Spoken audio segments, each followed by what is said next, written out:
While you were sleeping, the rules of global wealth were rewritten by a silent stroke of a pen. At exactly 2 a.m. Swiss time, a physical wall was erected around the world's most critical industrial metal. There were no flashing sirens on Wall Street, no emergency broadcasts on major news networks, and no frantic tweets from the Federal Reserve. Just a quiet, surgical strike on the global supply chain that has effectively ended the era of cheap, available silver forever.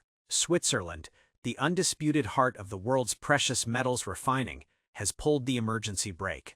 They aren't just freezing bank accounts, they are freezing the physical atoms of silver that keep your smartphone running, your electric vehicle charging, and the Pentagon's missile systems on target. Here is the paradox. Look at your screen right now. The paper price of silver, the neat little ticker flickering on the COMEX, suggests a world of calm, but that price is a ghost. In the real world, in the high-stakes backrooms of Tokyo, Shanghai, and Dubai, physical silver is already trading at premiums that would make your head spin.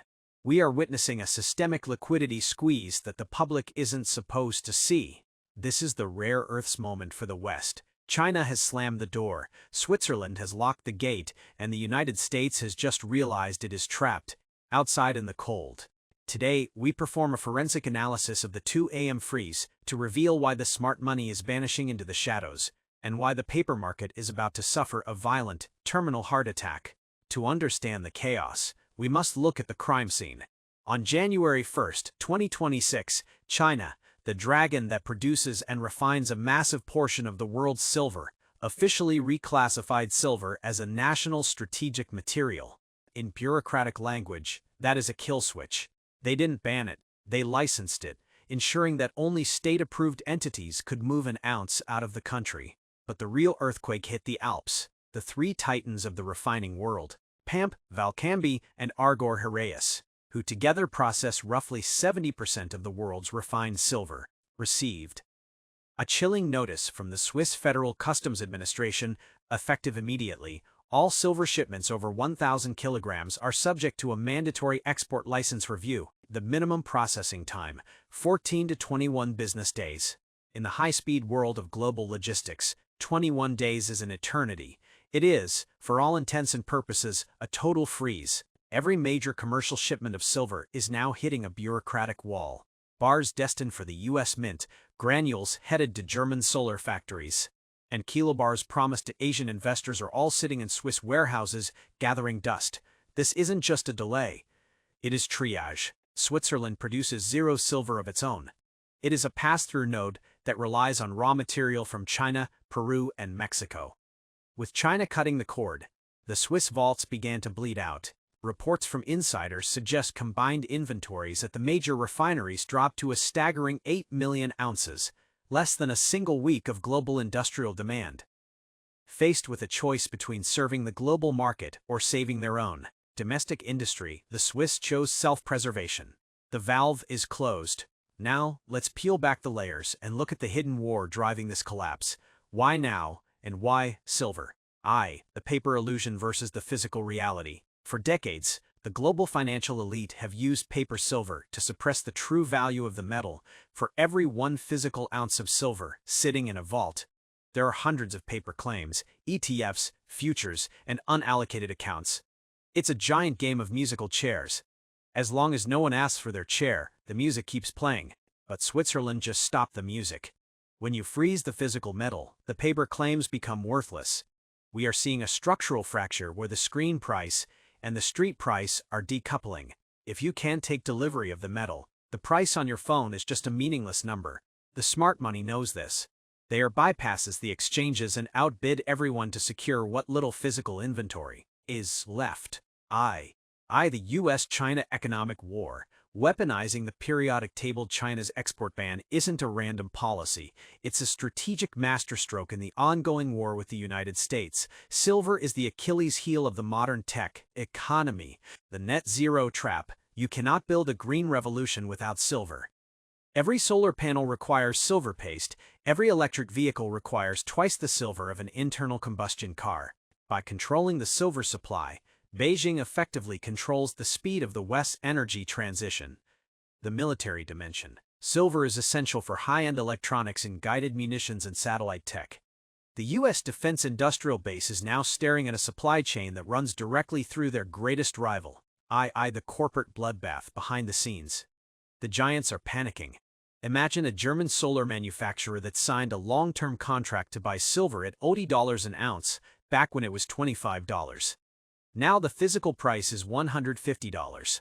The Swiss refineries are staring at billions in losses if they honor those contracts. If they don't, the manufacturers go dark. This is why the German government is reportedly calling Bern in a state of desperation. We are seeing a scramble for scarcity where corporations are now acting like sovereign nations, trying to bypass traditional markets to secure raw materials. The just-in-time inventory model has been replaced by just-in-case survival, the net zero paradox. The irony is biting. The very governments pushing for a net zero future have failed to secure the one metal required to achieve it.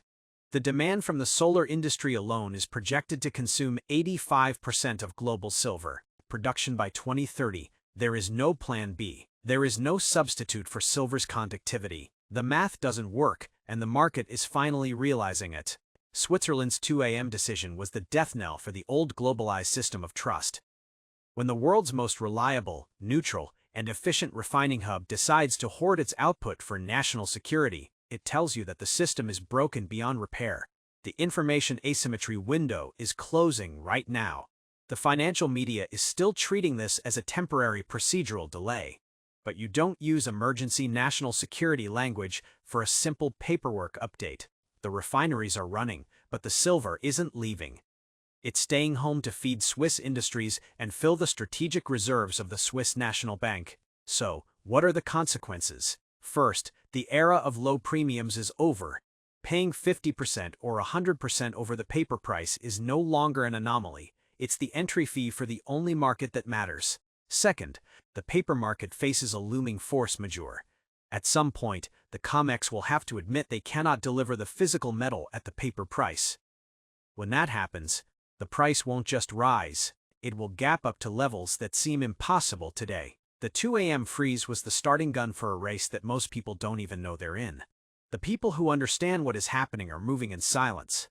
They are locking in alternative supplies, securing physical custody, and preparing for a world where availability is more important than price. In the world of investigative finance, being early often feels like being wrong. Right up until the moment everyone else realizes they are too late. Switzerland just showed the world its hand. China just flipped the table. The question is, when the paper illusion finally evaporates, what will you actually own? The countdown didn't start today. It started at 2 a.m. Swiss time. The valve is closed, the music has stopped, and there are no chairs left. They want you fixated on gold. They want you dazzled by the record-breaking numbers on tonight's financial news. It is a perfect magic trick. But while the crowd is busy chasing the glitter of gold, down in the vaults of the London and New York exchanges, a real bleed is taking place. Silver isn't just rising in price, it is physically vanishing from the system. This isn't about numbers on paper. The world is running out of the one metal that powers the green economy in the modern war machine. Today, I won't give you empty hype. I'm going to open the macro data files and analyze supply and demand to prove to you why we are facing the decade's largest structural imbalance. Welcome to the Strategy Report. Let's get into the data. To understand why silver is the most important story right now, we need to ignore the short-term noise and look at the big picture. Against a backdrop of escalating geopolitical tensions and global monetary policy uncertainty, the precious metals complex has recorded superior growth. However, there is a distinct divergence. While gold is successively setting new all-time highs due to frantic buying from central banks, silver is quietly forming a much more strategic price setup. My thesis today is clear. Silver is currently irrationally undervalued relative to its fundamentals. Let's start with the first macro factor, the safe haven role. Tensions in the Middle East and Eastern Europe are no longer isolated news events. They have become persistent risks. In this environment, smart money always seeks out hard assets. Although gold is the top choice for sovereigns, silver plays the role of a high beta safe haven. History proves that when gold rises 1%, silver tends to rise 1.5 to 2%. The second macro factor is monetary policy. The market is pricing in the probability that the Federal Reserve will be forced to ease to support the economy. When the tightening cycle ends and the dollar shows signs of weakness, that is the strongest tailwind for silver prices. But that is just the tip of the iceberg. The real story lies in the next section: supply and demand.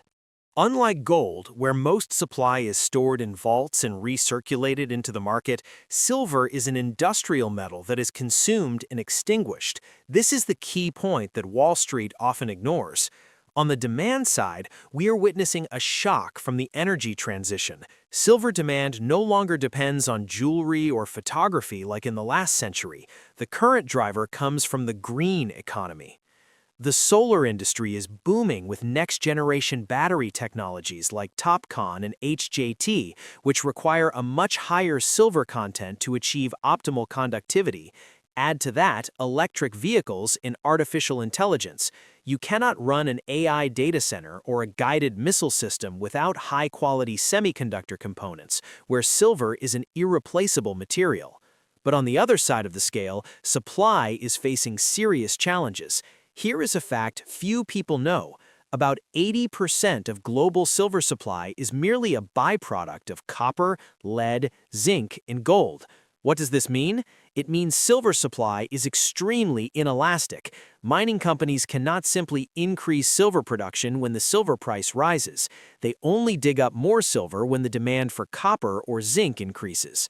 Furthermore, we must address the CapEx crisis, capital expenditure, in the mining sector. For the past decade, under pressure from ESG mandates and low commodity prices, mining companies have drastically underinvested in exploration and development. They have prioritized stock buybacks over digging new holes. Here is the harsh reality. It takes, on average, 10 to 15 years to take a mine from discovery to production.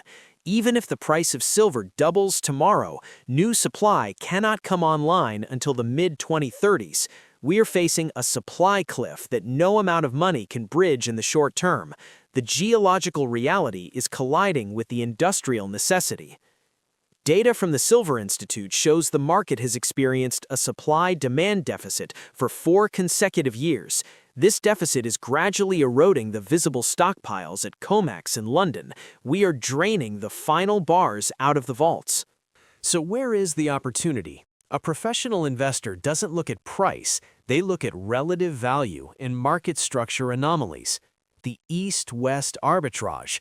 There is a critical anomaly occurring right now that demands your attention: the Shanghai premium. While Western markets trade paper silver, futures contracts, to set the price, Eastern markets, specifically the Shanghai Gold Exchange, are trading for physical possession. We are seeing silver trade in Shanghai at a premium of 10% or more over the COMEX price in New York. This arbitrage window is a flashing red signal. It tells us that while Western hedge funds are shorting paper contracts, Eastern buyers are draining physical inventory. The smart money in the East is willing to pay significantly more to secure the metal now. This flow of metal from West to East is tightening the physical float to a breaking point. When the COMEX vault runs dry, the paper price will have no choice but to gap up to meet the physical reality. Now, let's look at the gold-silver ratio. Currently, this ratio is hovering around 85. That means it takes 85 ounces of silver to exchange for 1 ounce of gold. Let me give you some context. The average in the 20th century was only about 47. This indicates that silver is absurdly cheap compared to gold. According to the law of mean reversion, if the precious metals market continues its uptrend, silver has an upside potential many times greater than gold to narrow this gap. Regarding market sentiment, the Commitment of Traders report shows that large funds are holding net long positions, but they have not reached extreme levels. This is very positive. It means the market still has plenty of room for new money to enter without fear of being overbought. However, as responsible investors, we must look at both sides of the coin. What are the risks? The biggest risk is a full-blown economic recession. Since over 50% of silver demand comes from industry, if factories close and manufacturing demand drops, silver prices will face pressure in the short term, unlike gold, which is a pure defensive asset. Additionally, if the Fed maintains higher for longer interest rates to fight inflation, the strength of the dollar will be a headwind hindering price appreciation. To summarize, based on the convergence of macro and micro factors, my strategic view on silver is bullish in the medium to long term. We are standing before a perfect storm. Monetary demand is supported by geopolitical instability.